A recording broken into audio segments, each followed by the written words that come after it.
All right, before we get ripping on this week's episode, a few things. First, this episode is all about the process of evaluating cannabis flower, but I'm also going to be recording an episode next week on evaluating concentrates. So if you have any questions, make sure to drop them on the most recent Patreon post. You can join for as little as $1 a month, or if you want a free and easy way to support this podcast, make sure you take the literal 10 seconds and drop a 5-star review on Apple or Spotify, subscribe on YouTube, or follow Bioactive Podcast on Instagram. As always, make sure that you have a beverage that you enjoy, take a few deep breaths, take a rip of the bong, unclench your jaw, and just chill with Elizabeth, Sage, and I for the next hour or so.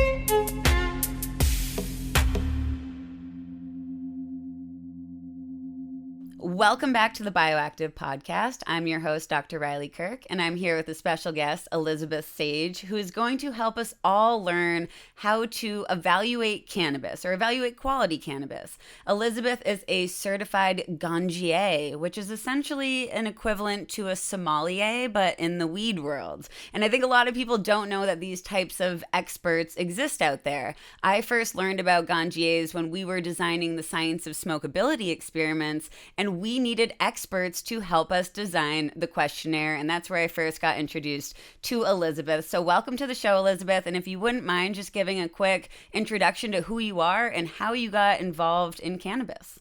Thank you. I'm super excited to be here. And honestly, the science of smokability was one of my highlights of 2024 because there's so much information that we hold that we just don't know. And being able to put together all of the right people to unlock it is really, really exciting. So I'm excited for the results of that to come out this year. But I am Elizabeth Sage. I am a certified Ganjier based out of St. Paul, Minnesota. I grew up in northern Minnesota. I spent most of my 20s and 30s in Chicago working for an investment company.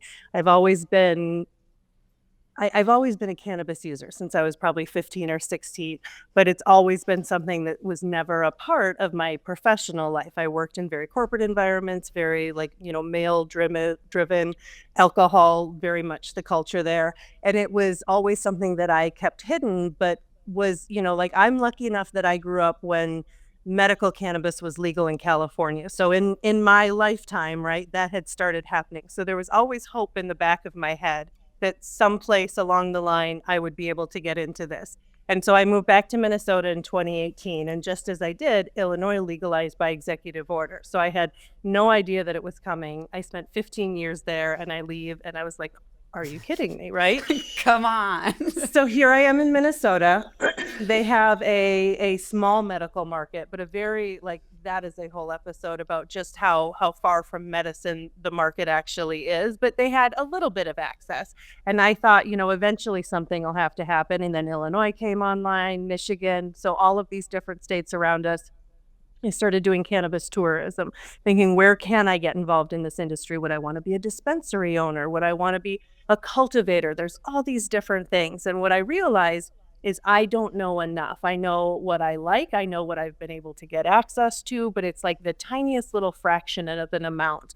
And I wanted something very comprehensive. So at that time, I was working for McKinsey and Company. I'm very data driven. I'm type A. I'm operational. All of these different things, and I needed something more. I needed a broad expanse of knowledge that I could take into the cannabis world and be effective with it. And so I found the Ganjier program, and I remember driving. It was COVID.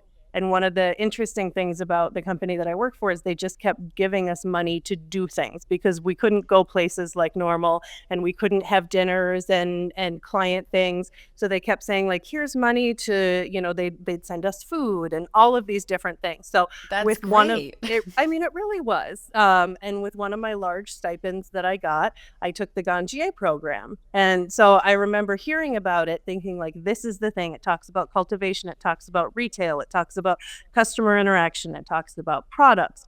legal, all of these different things. Whoa, I didn't know it was that comprehensive. I thought it was kind of just like, this is how you go about evaluating weed. I didn't know it was like almost the whole industry like breakdown. It really is. There's a lot of different parts of it. And I think, where people know of Ganjier is because of the systematic assessment protocol, which is essentially a 100-point scale, similar to like the Robert Parker wine scale or something. You were saying before that Ganjier is, what a sommelier is to wine. And I think what I didn't realize is there were all sorts of these different, masters of their gustatory arts, right? Like there's somebody who knows coffee and that's a cupper, and somebody who knows beer is a cicerone, and cheese is a cheesemonger, and apparently there's somebody who evaluates pizza. And so that I'm like, that is my new life goal, is to be the evaluator of pizza, the cicerone. And it's not Dave Portnoy. Right. It was not that. So I went out there. It's a pretty immersive process. There is a bunch of modules online, I think 38. And then I went to Northern California, took a live 2-day training. And there they really teach you how to perform this assessment. So there's 4 parts to it. We're looking at the flavor, the aroma, the appearance, and the experience. And so giving each of those a different point and looking at them different ways, and then coming up with that 100-point, or nothing really scores 100 points, right? Most things fall somewhere between, I would say, 80 and 95, but there's a lot of different ways that you can get there too. So that's the Ganjier program. I went back out 2 months later, got certified in it. And as I was going through the program, there's a ton of knowledge in there. And there's these amazing people that were coming from all across the world. And there wasn't a place that was catching them all and having these big conversations. In person, when you would get everyone together, amazing. But that was 20 groups of people, like 20 people at a time, all different places, never at the same time. So I started an online community with a number of people, and that was almost 4 years ago now. And it's grown as the Ganjier program has grown, and it's a subscription service where we meet 3 times a week, and we do different things, from talking to industry experts about a specific monthly theme that we have. We have people come in and talk about ancillary parts of the industry, whether it's technology or science. Ashley Manning came in and, did a whole presentation on the science of smokability to the whole group to really break that down for them. And then we work with different cultivators across the country, and we sap their samples and give them feedback and get to look at what people are growing and experiencing all across the country. Wow, that is just so much more in depth than I thought. And I guess I didn't know it was a 100-point scale for when you are evaluating cannabis. So I would love to kind of walk through that. I mean, I have some flower in front of me. We don't need to do exactly. No, I have but multiple flower in front of me, but we don't need to go through, every single thing. But you mentioned, aroma is part of that. And you also mentioned effects were part of that. And I'm just kind of curious if it's strength of effects or how much you like those effects, because it's such a subjective experience about how you feel about a certain variety. Like some people really gravitate towards one thing. Some people really, really hate that strain, but might like another one. So is there like an objective way to measure effects that can kind of take a little out from like your personal opinion, but still, have some sort of metric on what those effects might be? Absolutely. I think the SAP is both objective and subjective. So those first 3 categories are things that we can all come to an agreement on. That's the aroma. And so even right now, you can take the top off the jar and let it sit there. Just set it down. And, we each have our own way of calibrating. And so for me, I let it sit there and I give it a minute, and assuming that it's been, sitting out at room temperature, so it's got a little bit of time to kind of blossom, just like a tea would. And you leave it and then you wait. How long does it take you for that aroma to hit you? And sometimes you smell it before you even open the jar because it's that strong. I smelled this almost immediately. This is a nug from Bountiful Farms. I kind of went to one of their weed tastings in Massachusetts. David Campcana from Instagram, he invited me there. It was amazing. They gave me all these little sample jars with a bunch of new strains that were releasing. So this is one of them, and it is a smelly and beautiful nug. So I thought it was good for this conversation. This is a great one. So we each have our own way of calibrating what that aroma strength is. And we do that. That's what you learn in your live training. They're kind of telling you this is what a 10 smells like. This is what a 9. This is what an 8 is. So some people really like to stick their nose right in the jar and they can do it. They calibrate that way. Some people will put it all the way across the room and say, I'm going to wait 10 minutes and see how much of that am I smelling. So it's personal, but we have all agreed on kind of what that range is. And then there's the layers of it, right? Is it multi-layer? Do you get both gas and fruit? Are you getting floral? So there's different categories that you arrange things to. And what's interesting is even within those categories, you can say it's a fruit. Well, that's pretty general. Is it a citrus fruit? Is it a stone fruit? Is it, okay, great, it's a citrus fruit. Well, is it a lemon? Is it a lime? Is it a grapefruit? Is it, like how far can you go down? And then you get that grapefruit, but all of a sudden you're like, ooh, that's something, like that's really like garlicky, right? Maybe. So maybe that's over in your earthy smell. So how layered is something? Does it have all of these different things? And that's something that takes a while. Like you have to really kind of sit with it, and it will smell different as time goes on. But your initial jar pop, you get a score on. How strong is it immediately? And then some of these other things that we're scoring on are the more nuanced, layered effects that come in over time. Oh, very cool. So even like the uniqueness of aroma, you're talking about these different layers and nuance and complexity. That's really interesting. And then, as you mentioned, the strength of that aroma. Are you also documenting it all, like where it hits your nose, whether it's more of like the tip of your nose and that kind of tingly feeling, or if it's more of your full nose experience, or what is that like? That is not part of the SAP, but I think that's something that people talk about a lot when they're giving their assessments and they're saying like, it hit me so strong, it cleared out whatever, I had going on, or it was, it just kind of crept in there, that sort of thing. So that's a little bit more of each person's own. And that's the same with the uniqueness. And I think that's one of those things. So uniqueness doesn't have a number score to it. That's more of just a notation, because if I'm on the West Coast, likely they see a lot more variety than we do here in the Midwest or where you are on the East Coast. So something that's unique to me, old news to them.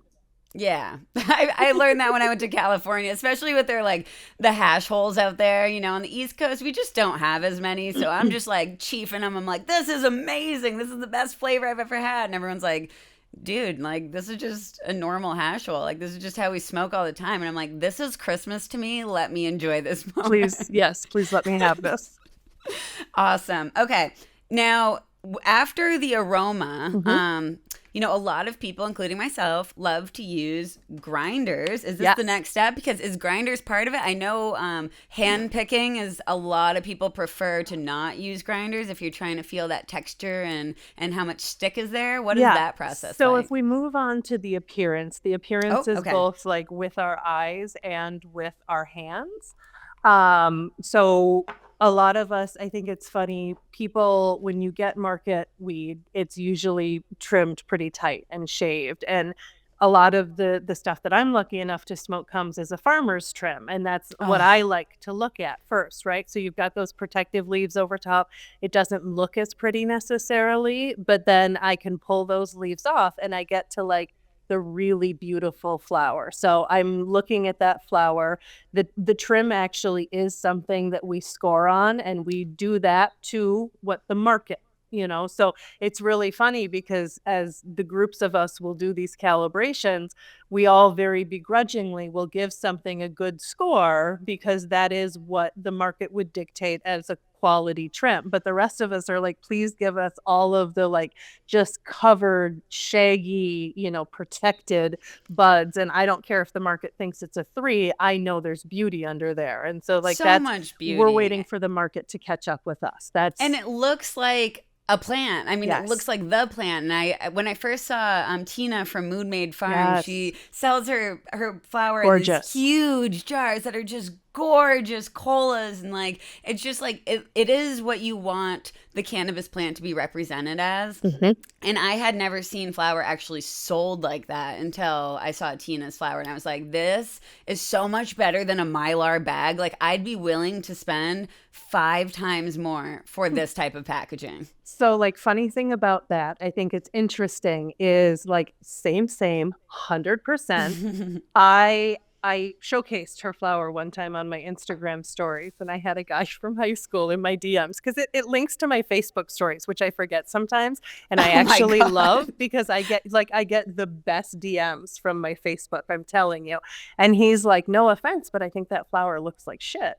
And I was like, none taken. It's not mine. But like, let me tell you why I don't. Right. Let me go through this. And I was just like, here's this, this, and this. Like, wish you well. If we're ever like run into each other, like, I will smoke you out, friend. Like, let me show you. And he never responded. But I just thought it's so funny because that's the market. The market looks at that and says, that looks like shit. And it's like, well, And it's sometimes just comparing, indoor versus outdoor flower too. Sometimes outdoor flower, quote, looks like shit, Mhm. but it's the best smokable flower and the best experience that you're ever going to feel. And yeah, it's not a trimmed nug that's super, super tight and it has all of these glistening trichomes because it has been out in the elements, but it does produce, different chemistry and it has different smokability. And, you can't just evaluate just on bag appeal alone. There's so many other factors. Well, I would say based on the fact that I went to high school with these people, I can attest that chemistry is not their strong suits, right? Fair But enough. so that appearance after we get whatever we get and we give it a score, we have jeweler's loops that we take and we look at them. And so if you have one, great. A lot of people I have might super have one. cool Hold on. I might have microscopes. one right here. Yeah, microscopes are very popular these days. And they're not very expensive. They're, like $30 on Amazon. You can get a decent one that will give you Nope. 20, 30, 40x, whatever it is. And you can look through there and project it on a big screen. I like to do that sometimes because my eyes, it's hard with my old eyes to look at the tiny, tiny thing.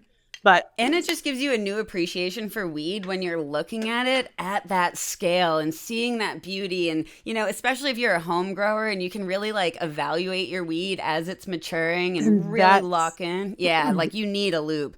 Also, these are great for foragers if you're looking at plant parts or fungi, like jeweler's loops. I literally carry one around my neck at conferences usually. Well, and that's, so often people will hand you something and they'll say, take a look. And I'm like, hold on, let me get my light. Let me get my loop. Let me just set up shop here to look at it. But we're looking at the trichomes. Like, are the heads still intact? Like, did they get shaved off in the process?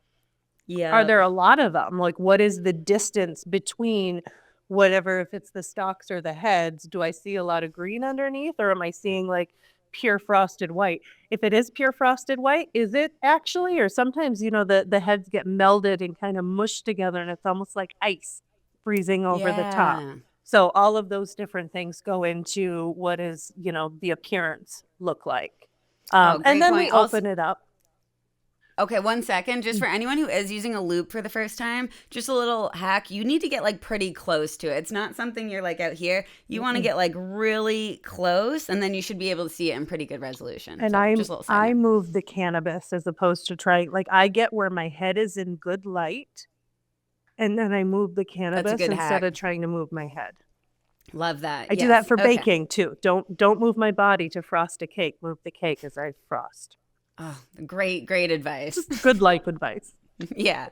Okay. So, and is the color of the nug like a really deep purple versus a green? Is that The color evaluated? doesn't really play into it because each strain is going to have different attributes, and things like the color purple, that's an anthocyan that comes out cold, will do that. And a lot of strains that don't necessarily demonstrate that under normal circumstances, you can manipulate to bring that out. So no. Cool. But I think That's they good look to know. real pretty. Like, give I me know. all the ones with like the pink pistils and yes, Oh, please. the pink is so gorgeous, and just purples in general. I had my home grow this year. It was really cool. Like as the temperature started to switch, I almost had my plants show like a gradient where one of them was like very purple, one was a little bit purple, and the last one just was showing a tinge on the tips of the leaves. So it was kind of cool Interesting. to see the different genetics and varieties respond to that cold differently. Yeah, very cool.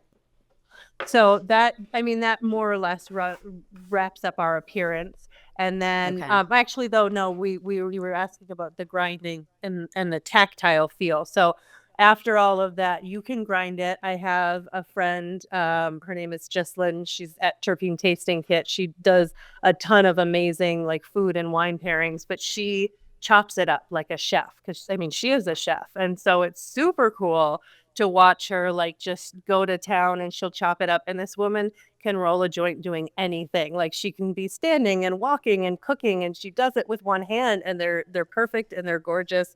And so like everybody has their own technique. And I use a grinder and I stuff cones and I'm not ashamed of it because I know my consistency, right? And so everybody when you do an evaluation, it doesn't really matter how you do it as long as that's the way you calibrate it and that's the way you do it consistently over time.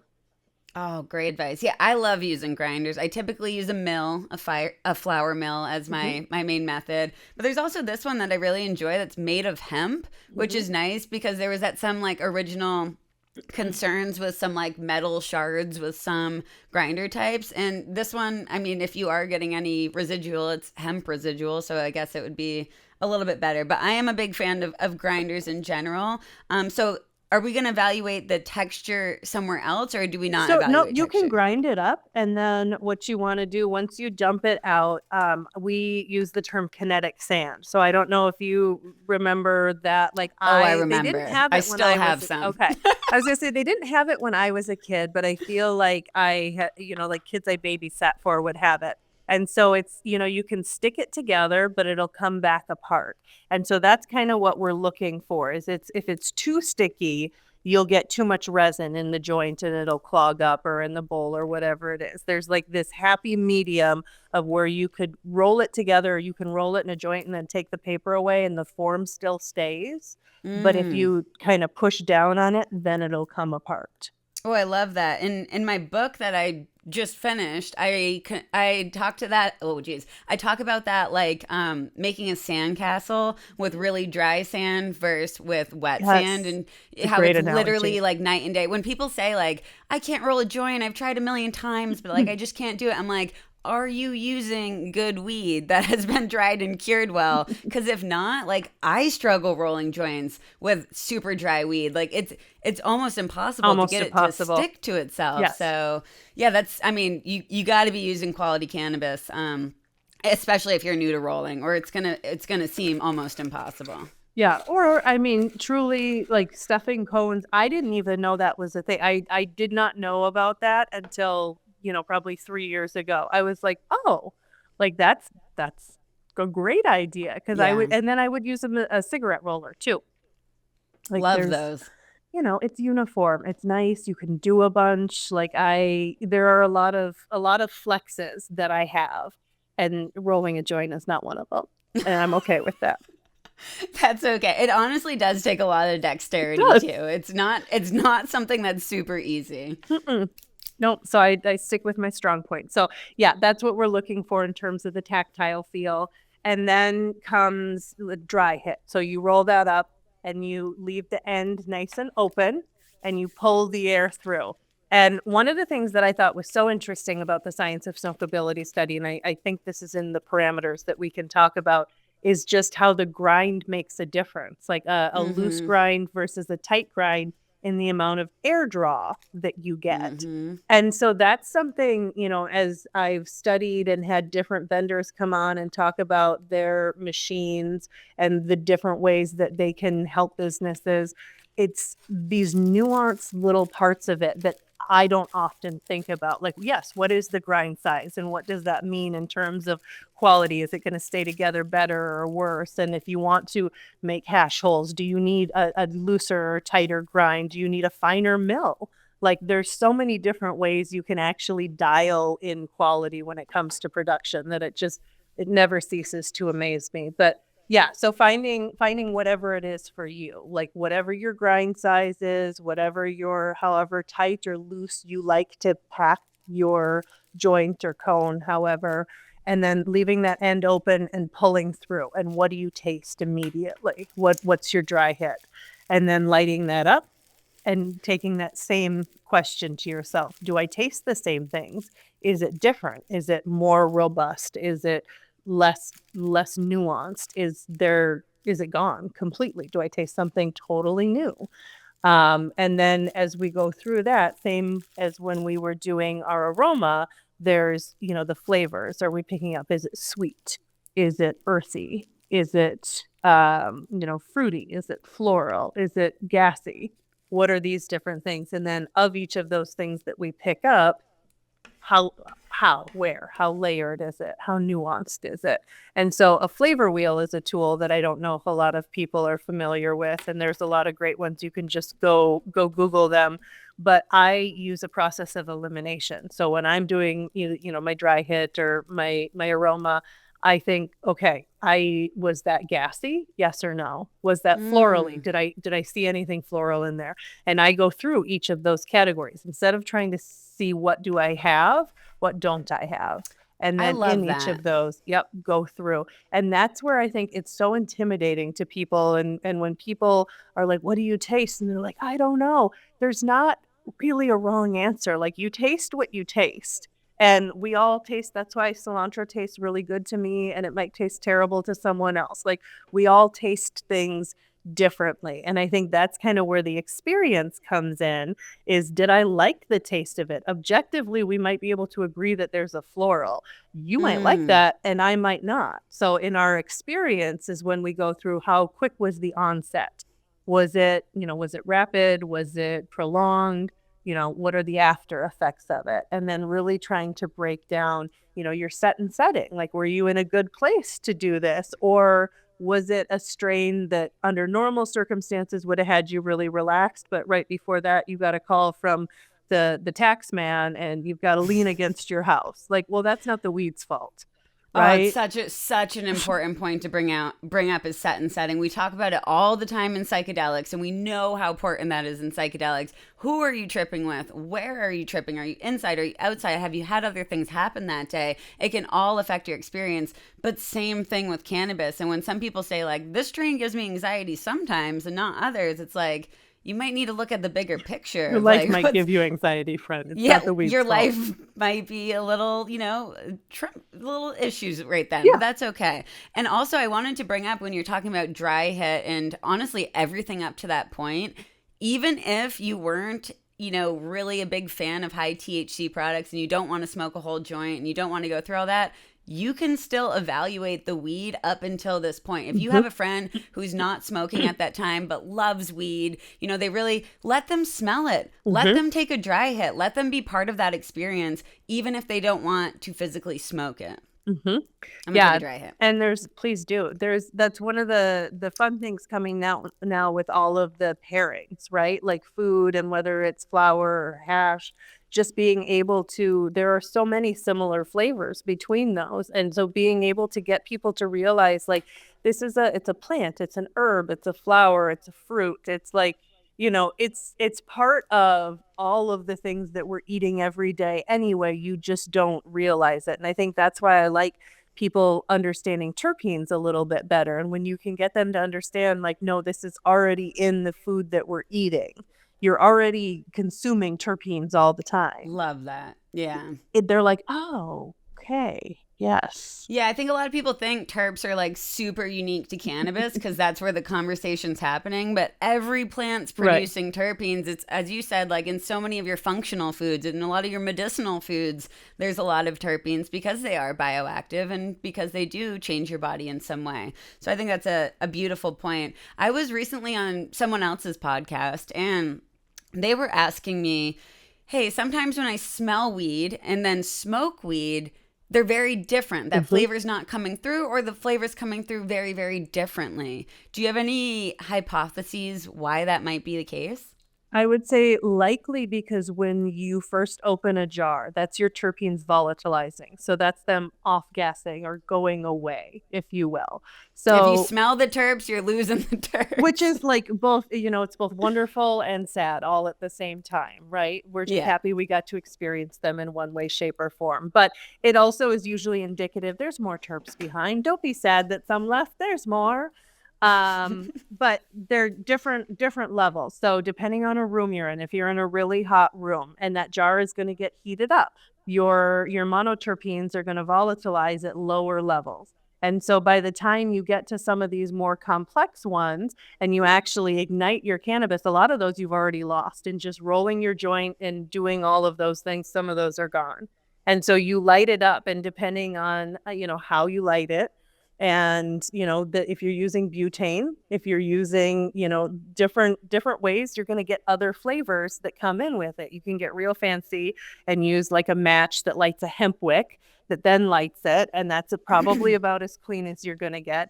But there are all these other factors that come into it, and really just the act of combustion, as we know, changes things, right? A Very steak much. and a burnt steak, different tastes. Oh, 100%. And I always use onions as an example because I Mm-hmm. feel like caramelized onions versus Great one. fresh onions, we all know that is a fully different flavor. And that's because heat has been applied. You have different chemistry, you have different aromas being released. Mm-hmm. Same thing with cannabis. And that's honestly why a lot of medical patients prefer smoking as their consumption method because there is unique chemistry, both good and bad, that are happening there. Do you use hemp wick when you're smoking? Because that was one of my New Year's resolutions for cannabis, is to use hemp wick more. No, because again, I'm okay with that. Like I have there, and people ask me because I don't grow either. And what I say is like, I cannot keep another thing alive in my house. You guys, I have 3 kids, a giant dog. They're all alive and fed, and that's all I have capacity for right Absolutely. now. But Mm-hmm. someday, I will keep more things alive.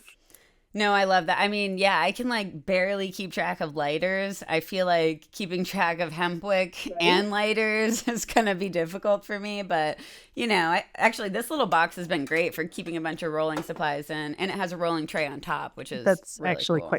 quite handy. Yeah. So, Shout out to Raw. right. As far as smoking the joint, do you feel you need to smoke the whole joint? Do you feel like you need to smoke a gram joint? Because sometimes the flavor is different Mm-hmm. from the top to the bottom. So what's that like? Yes. So I would say consistency again in terms of an evaluation. Just, if it's a gram that you like, use a gram.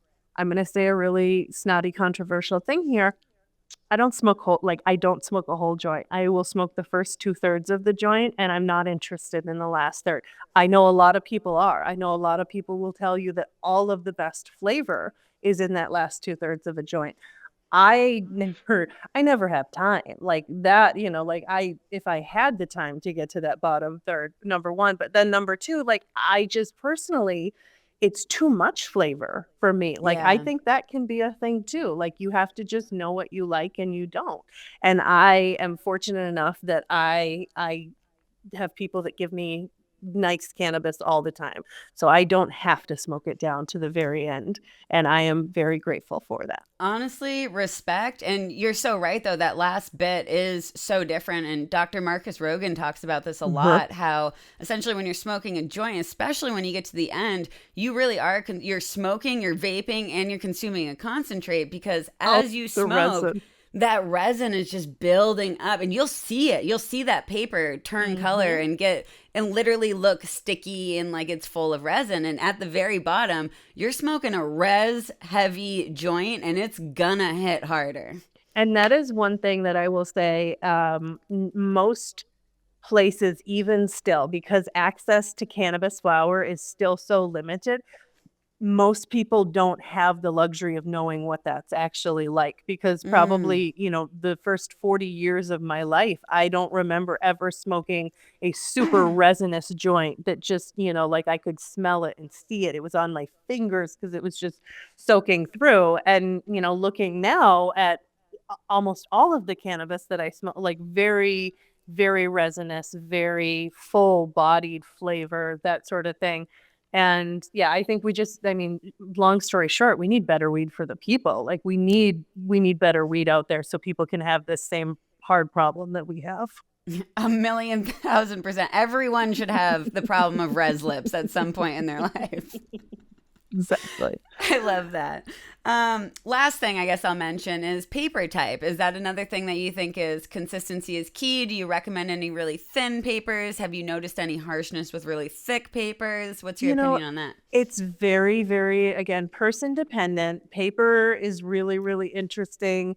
One would think that the natural brown paper is better because it's more natural, and it's actually not. It's the reverse, which I found fascinating when I learned about I was going to that. say, as I'm rolling up with bleached white paper. Yeah, there's just so much that goes into paper. Rice paper isn't actually made of rice. Blew my mind when I learned that. So a lot of it is, again, it's what you like. It's what you have had good luck with. And Yeah. truly luck is a big part of finding products. It's like the right combination of things. Like this hemp wrap might work well for this type of flower, but this paper might work well for that type of flower. When there are people rolling these more intricate, joints that are either shaped or they have big crutches, or now you can buy glass tips that go in the end of them. Love and glass all tips. sorts of different things. They're really, really handy. I like, but they're also kind of like, now you have like a smelly resinous tip in your pocket or your bag until you have a Yeah. chance to like soak that out and clean it. It doesn't have that same like just go dispose of it the way a joint does. Yeah, and I would say a little hack if you are someone who uses glass tips, like just have a container of alcohol, of isopropyl, like close by and have multiple glass tips. And right after you're done, put it right in there. Put it right in there. Do not put it in your pocket. Do not put it in your purse. Do not put it, on your desk for later. Just drop it in the alcohol and you will thank yourself so much later. Mm-hmm. Yep, that is where your future self is very appreciative of your in the now self. 100%. So before we move on from this, would you mind talking about your highest ranking weed ever and maybe your lowest? Like, what were those experiences like? I think definitely some of the first samples that I evaluated were some of the lowest ranking. And that was an interesting experience. When I went and did the Ganjier program, it was still COVID. It was 2021. And I drove from St. Paul out to Northern California. And so the route that I took, I like dipped down into Colorado real quick. And I Hell yeah. stopped, at a couple dispensaries there. And the thing I love a lot of things about Colorado. Specifically about Colorado weed is that they still sell deli style. So you can go to a dispensary and they have big jars, and you can say, I want to look at that jar, and that jar. And they will pull it down and they will open it and you can smell it. They won't let you touch it. They won't let you touch Honestly, it. good. But you can pick, you can say, I want that nug and I want that nug. Or you can say, I want 1 gram, I want 2 grams. And so in Colorado, I got probably 15 or 20 samples of 1 to 2 grams. I went through Nevada. And again, like Nevada had just come online probably within the last couple of years. So it was interesting to see their quality then compared to going into California, doing the same thing, getting this whole slew of products. And then I spent the next 2 months between my testing and my training just smoking all of these different samples. So off the top of my head, I want to say that it was a pound cake that I had gotten from a place in Nevada. And I couldn't tell you the name, like I couldn't tell you any of the details about the grow. But it was definitely indoor, and it was definitely, again, it was a new market. So I think in new markets, oftentimes quality is not as important as availability. And it's really dry there too, right? It's like really dry there. Yeah. So then I just noticed when I was in Vegas, anytime I get weed in Vegas, I'm like, oh my God, I could look at this the wrong way and it would break apart. Just crumble. Like it's crumbly. Yeah. I never have found, quality sticky weed in really dry places, but I'm sure that's changing. But that's interesting. But yeah, and then probably, the best weed that I've ever smoked has always come from the Emerald Triangle. Yeah. And, in terms of specific, There is Alpenglow Farms up in Benbow. They've got a couple of different ones. And I want to say that it was Moroccan peaches, but it might have been apricot that Craig took me on a tour and gave me like out of his own head stash. And he honestly like best tour and best gift bags. Like I wish I had had my Alpenglow mug on me right now, but he went and he took them out of his head stash and he put them in my mug and they're like, and I went down the mountain with them and like just absolutely beautiful, like just beautifully trimmed, beautifully grown, very, very resinous, just bright smells, very, very good. Oh, it sounds beautiful. You're making me like crave that right now. It sounds great. Yeah, I think we all crave Northern California right now when we look out the window. Yeah, definitely. And I mean, what's happening in LA right now is absolutely tragic. So thinking about them like constantly, Lots I of love just going out west. cannot imagine what's going on. As far as storing your weed, do you use anything special to store your weed to ensure that that flavor remains and that moisture contains in that, vessel, whatever you're storing it in? Because we know that if we store weed incorrectly, it's going to go bad, So what do you do with your cannabis at home? I do a couple of different things. So number one, having dark containers, if you can get that, something that blocks the light out, because light is going to... So not this. So, I mean, and that's okay for like short term. And the other thing I would say is if you're keeping it in a drawer, like it doesn't really matter if it's clear or dark because not a lot of light is getting to it. If it's sitting on your counter, like it's probably fine if it's out of direct sunlight and it's in a dark jar, like as long as you're controlling on the inside. So your temperature and your humidity are the two things that you're really trying to make sure that you're paying attention to. Colder is fine. Warmer is, like we talked about earlier, going to start to volatilize your terpenes, and that's part of your medicine. So you just start to lose some of the effects and the flavor and that sort of thing. I like to keep, I like a Boveda pack. I know people feel some types of ways about them, but they even make those, are they sea vaults? The little tin jars. Vault. Yep. Yeah, it's like a metal jar that's like meant for storing weed. Yes, and you can so a Boveda pack is a humidity control pack, and you can decide, I think it's 49 and 52 are there. This is what they look like. That's a 58. Yep, that's just a like 58. That. Yeah. And so you'll see these in a lot of your weed that you purchase at like a dispensary. You'll see a little pack inside, and that's what I love because I think they're doing that out east more than they do that other places. And I think really? I don't think that that's as universal of a standard here in the Midwest or even out on the West Coast from my experiences, at least of what I've seen. But it's nice because it's a two-way humidity control, right? So like you can get too much moisture and need it taken out, but you can start losing moisture and need it put back in. I used a piece of bread when I was a kid. Like that was my Boveda pack, and that's how or an orange peel or something like that. A weed leaf. Like there's other ways too. Yeah. So it's the information has always been there. The tech has gotten better over time. Yeah. But I think what's cool about the sea vault is that little pack just stays in the top. So it's not touching anything. It's not bouncing around and knocking into things. And then they're metal containers that have seals and clamps on the side. So you've got an airtight seal and you've got this thing that's controlling your humidity in there. You've got no light. And that's, so something like that, not necessarily that, but that's what you're looking for, is controlling that environment as best you can. And it's a very different thing to control, an ounce that you have at home versus being in a production facility and trying to control, 20,000 pounds in different warehouses that are, in boxes, bags, bins, whatever. Oh man, yeah. Fully different experience. Mm-hmm. So up to this point, we've been talking about flower, we've been talking about smoking, we've been talking about kind of the ways we typically go about it. As far as dry herb vaping, as far as concentrates, as far as edibles, is that something that Ganjiers are also trained to evaluate? And is it the same 100-point scale, or is it different depending on consumption method? So for concentrates, there is a systematic assessment protocol for it, and it depends on the type of concentrate. If it's, ice water, if it's dry sift, if it's BHO, each of them has a couple of different criteria that you go through. In terms of like the appearance, there's a lot less to go on with concentrates than, flower is so nuanced.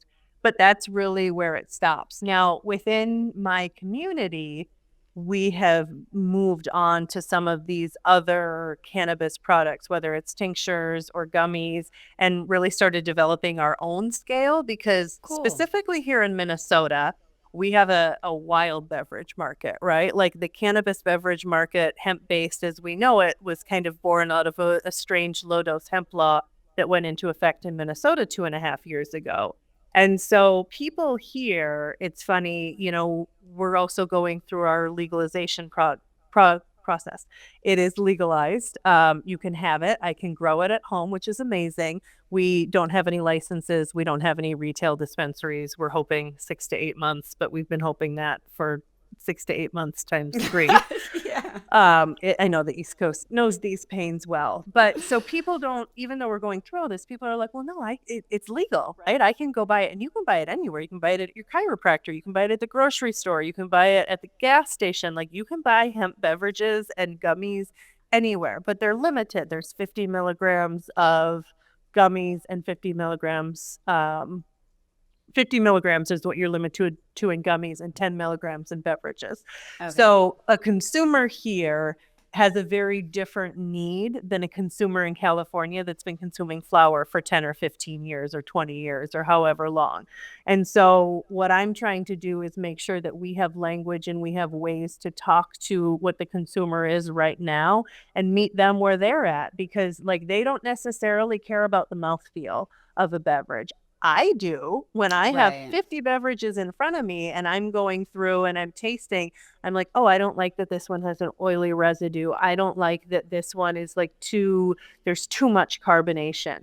Most people are just like, it got me high and that was great. And that is Yeah. like, kind of the low bar. But if I can start to get them to look at ingredients, because for me, that's really important. Start to look at sugar content, start to look at the other things that might have effects in there. Is there caffeine? Is there all of these other, what we're seeing here is cannabis is really becoming a functional medicine. It's not Mm-hmm. just something that tastes like Coca-Cola and gets you high. It's something that also has lion's mane, it has reishi, it has caffeine, it has L-theanine, it has all of these different compounds, and they're using it as a wellness beverage. And it's in a low dose. It's in 2 milligrams. It's in 5 milligrams.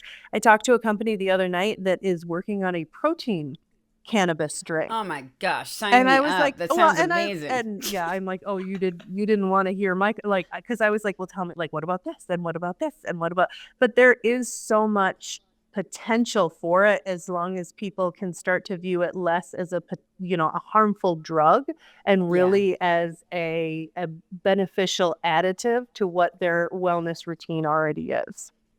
Yeah, and a lot of that is relearning because a lot of those drinks that you do find in gas stations are like alcohol based, or they're, Monster. There's something that you can't pronounce any of the Yes. ingredients in it, where we have this opportunity with cannabis to, as you're saying, like provide something that's actually beneficial for you, and also readily available. So I'm a big supporter of the drink market. I know a lot of people who really don't like to inhale. They maybe don't like how long gummies take to feel, but drinks are these great social middle ground where they can still sip on something, be part of that conversation, but not feel like they're pressured into drinking alcohol. Yeah, and especially I think every sober January, dry January, we get a lot of people that are coming more and more over into this world, and people who are just tired of feeling how they feel.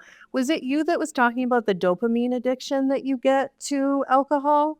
There was I don't think I somebody was. who recently was saying like that's part of the reason, like because you feel good and you have Yeah. that, but that withdrawal, like why people get anxiety the next day, why they feel like crap is in part because of your body processing the alcohol. But the other part of it is you had so much of a positive chemical response that then got so quickly taken away. There's like a withdrawal from that Yeah. happens. And I thought that was a really interesting thing that I don't think a lot of people are making that connection when they're drinking, like you drinked it. Well, why do you feel better? What is the alcohol actually doing in your body to cause that? And then you can start chasing some of the other things that will give you that same response, but without then the physical effects of like actually processing it and excreting it from your body. Oh, yeah. And, when we're talking about these drinks, when we're talking about rating flour, rating concentrates, is this ever a number that's reported on a product? Like, could you buy flour that says the Ganjiers, said that this was a 75 out of 100, or, this one's a 4 out of 100? Just stay away from that one. I think that originally that was the idea, but what I will tell Okay. you is to put that into practice seems almost impossible, and that's Okay. based on the fact that all of the variables that we just talked about for storage alone, if I sap something at the farm and I gave it a 75, which is a terrible score. So let's say I gave it Oh, a that's 90. bad. Okay. I give it a I'm like, 90, that's not which is a great bad, score. but No, I give it a 90. And then it leaves the farm and it goes to the distro and it sits in a warehouse for a month. And then it gets machine trimmed. And then oh, it gets yeah. put into a little Mylar bag. And then it goes to the dispensary and it sits there for a month. And then it's in the light on the shelf and somebody pulls it out and sells it to you. And you get that and it's dry and it's crumbly and it's nothing like the flour that I sapped. And then you're like, well, she doesn't know what she's talking about. And this is not, I'm mad that this is a 90 that got sold to me for $60 an eighth. And I wouldn't have paid 25 had I known what was in the bag. And that's that whole other problem of you never really know what you're getting unless you can do sort of that deli style and where you can look and pick what you want. Oh man, that's such a good point. There's just so much time and so many other factors that go into that product before it reaches a consumer's hands. So, where I do think that there could be an application for it is Hmm. really at that genetic level. So if you Mm. have a plant and or a seed or a clone or you do tissue culture, whatever it is, and you say this and using this SOP and grown, this specific way, like that will yield you. If you do all of these things right, this would sap at a 92.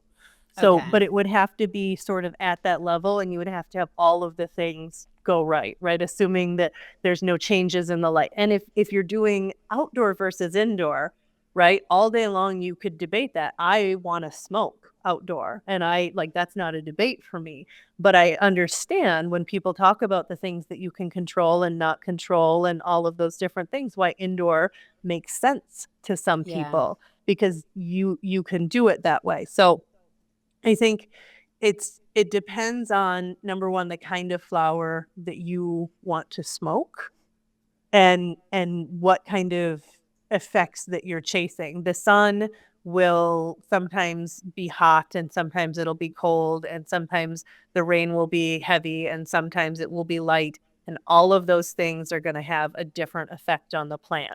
So if your SOP is for outdoors and like there are going to be things you can't control and you're never necessarily going to match that number. You have a lot better chance of doing that if you're indoors. If you do it like that. But again, like then you have indoor flower and you have to there are tons of people that want that. Oh, you're so right, though. Like, my main grown weed outdoor is going to be different than Humboldt grown outdoor. And that's part of, terroir, but also, Mhm. the soil component, but also, as you're talking about, the above ground component, how much moisture, how much rain, how much sunlight, what insects are present, all of those million different factors. Altitude, marine Yeah. layers, like it goes on and on and on. Mm-hmm. Yeah. So, couple questions as we're getting towards the end of this. One, if anybody listening was like, I want to be a Ganjier, I want to get involved with this, can you let them know how they could do that? Can anybody Yeah. do it, or do you need some sort of Anybody can pre-qualification? be, and there's a couple of cool different levels that Ganjier has now. They have got a Ganjier product specialist, which is a entry level program that goes through a lot of the basics of everything. So I love that for someone who is maybe in one of these hemp spaces, has not had a lot of Mm, experience with cannabis and just needs to know about the different kinds of products. How are they manufactured? What kind of effects should people expect while using them? the real basics about all of these products. It's great for people who are just curious too and want to be able to buy more effective products for themselves. And then to become a certified Ganjier, you go online, you enroll in it. And like I said, there's an online portion. Then you go out to Humboldt and you do training. You can do your training and testing at the same time. I always tell people, if you can make 2 trips, make 2 trips, because it is truly, truly magical out there. And then like my community is open to anyone who is in the Ganjier program. So once you get enrolled in it, there's on the Ganjier website, there's a place you can get to me. You can find me at elizabethsageadvice.com. I'm pretty easy to find online too, but our community is sort of where it's all happening, where people are organizing events, because we have a lot of Ganjiers that are judging in events and doing different things. It's where we're meeting and continuing our education, continuing to build our network, continuing to build the resources that we have available to people, and just building awareness around it. It's I think people are looking for stewards and guides. People are looking to be asked to try cannabis. And for experts, for people who know what they're talking about. And like a lot of medical patients also want to be educated on this because, I always say weed is not weed is weed. Like it is, you have every variety is so different, has different medicinal aspects, and it feels different. So like you really do need to lock in that expertise yourself, and you need to like put the time in to learn about your body and the plant. Yes. It's not simple. It's not like a pharmaceutical medicine where it's like, here, take this every day at 8, you'll feel better. It's a completely different self-reliant experience, but community knowledge is also incredibly valuable, what you're talking about, of having these Ganjiers to help other people understand too. Well, and what's really cool is like I see the Ganjiers learning, and I see how it's building their confidence and how they're like pivoting and facing externally their communities and making an impact. But I also see internally, when you get a group of people that so passionately feel around something and they're showing up as their authentic selves, like there's a lot of therapy that goes on in this. And especially with cannabis, a lot of people have had such negative experiences, whether it's rejection from their loved ones around their use. Some people it's incarceration. There's like all of these different trauma that people use it for. And so to have people that are willing to share like their trauma and why cannabis helps them through it allows other people to start to like work through all of that and process that and be like, oh my God, I was doing that. I just didn't actually know why I was doing that. Yeah. Right. Like it's a pretty, communities are really special places. And so I feel very lucky to have found this one and get to be a part of something really special. Yeah. And it's not luck. You deserve it. Thank you. But one other thing. So say someone doesn't have the money, the time, whatever it is to become a Ganjier. What would you recommend? Say someone has a cannabis journal or there's an app maybe. Like what are ways you recommend that somebody can start to lock in their perception of quality or what products work for them without going through the whole program? I think just taking a minute and like setting your intention with cannabis and like really as you're consuming it, like being grateful for it and thanking it for why it's there and appreciating it. And so for me, part of that appreciation is appreciating the smell of it and what is this bringing for me, and appreciating the look of it, appreciating the feel of it, appreciating what it's going to do for me, and just start to connect with it more. And it's no longer like, your dirty little secret, right? Like suddenly it's this something you have to look forward to. It's a light in your life, and it's something that you'll start to notice when it's grown with intention, when it's grown with, love from the elements. It tastes different and your experience is different. And that's the thing too, is, you have to separate the people there are people who want to get high, and like, I feel that. And that is, like, that's always going to be the experience that they're chasing, is just getting high. But it's really figuring out, what are you chasing? Are you chasing something that tastes really good? Or do you want something that smells really good? At the end of the day, I think if your experience isn't great, it doesn't matter how good or bad it tastes. 100%. You're not going to do it. And I think that's the same thing with medicine too. Like if I think NyQuil tastes terrible, but it works, and so I will take it. because it works. And so if it doesn't work, even if it smells amazing and looks amazing, if it doesn't work, it doesn't matter. Yeah, I feel like they made NyQuil taste like shit on purpose so people don't just slug it. Yeah, and yet somehow we figured out how to sidestep that.